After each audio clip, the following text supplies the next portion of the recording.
Hi అన్న, ఎలా ఉన్నావు? దేవుని దగ్గర బాగున్నాను తమ్ముడు. నేను ఇంటర్వ్యూకి వెళ్ళావు కదన్నా, ఏమైంది? సెలెక్ట్ అయ్యావా? లేదు తమ్ముడు, హెచ్ఆర్ రౌండ్లో పోయింది. ఏం చేయాలో అర్థం కావట్లేదు. అవునన్నా, నేను కూడా చాలా ఇంటర్వ్యూలో ట్రై చేశాను, అసలు దేంట్లోని సెలెక్ట్ అవ్వట్లేదు. ప్రతిసారి ట్రై చేసినా ఇలాగే అయిపోతుంది. ఇంట్లో వాళ్ళేమో జాబ్ ఎప్పుడు కొడతావని చెప్పేసి అంటున్నారు. ఇంట్లో సమస్యలు ఎక్కడ పడితే అక్కడ సమస్యలు అలాగే ఉన్నాయి. చాలా ఇబ్బందుల్లో, చాలా అప్పులు ఎక్కువైపోయి చాలా నలిగిపోతున్నాం అన్న. ఒక్కోసారి ఆలోచిస్తుంటే దేవుడు లేడేమో అని చెప్పేసి అనిపిస్తుంది అన్న. నా జీవితం ఏంటో అర్థం కావట్లేదు అసలు. ఏం చేస్తున్నారు ఇద్దరు? ఎందుకు అలా ఉన్నారు? ఏమన్నా అసలు ఏం అర్థం కావట్లేదు. ఎన్ని జాబ్స్కి వెళ్ళినా ఫెయిల్ అయిపోతున్నాను, ఇంట్లో ఫెయిల్ అయిపోతున్నాను, బయట సొసైటీలో కూడా ఫెయిల్ అయిపోతున్నాను. అసలు వాల్యూ లేదన్న ఇక్కడ. ఏంటి ఇంతేనా? ఈ సమస్య కోసం బాధపడిపోతున్నారు మీ ఇద్దరు? సరే, మీకు అర్థమయ్యే రీతిగా నేను చూపిస్తాను. నాతో పాటు రండి మీ ఇద్దరు.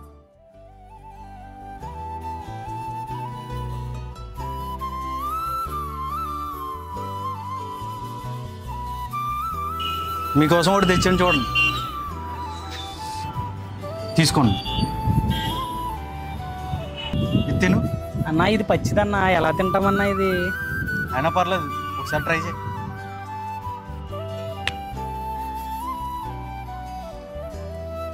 ఎలా ఉంది అన్న? పచ్చిది ఎలా ఉంటుందన్నా? మొత్తం ఒకరొకరి కింద ఉంది అసలు అని కదా. ఇప్పుడు ఇంకోటి ఇస్తాను, ఇది ట్రై చేయండి.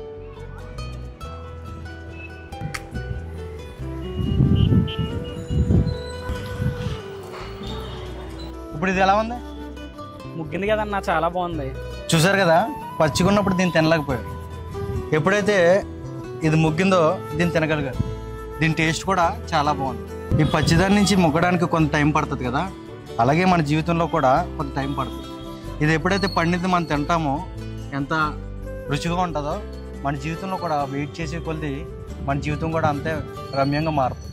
అలాగే మన జీవితంలో ప్రతిదీ ఆలస్యం అవుతుందంటే దాన్ని దేవుడు బెస్ట్గా ఇవ్వాలనుకుంటున్నాడు. ఆ బెస్ట్గా వచ్చినప్పుడు చాలా సంతోషపడతావు.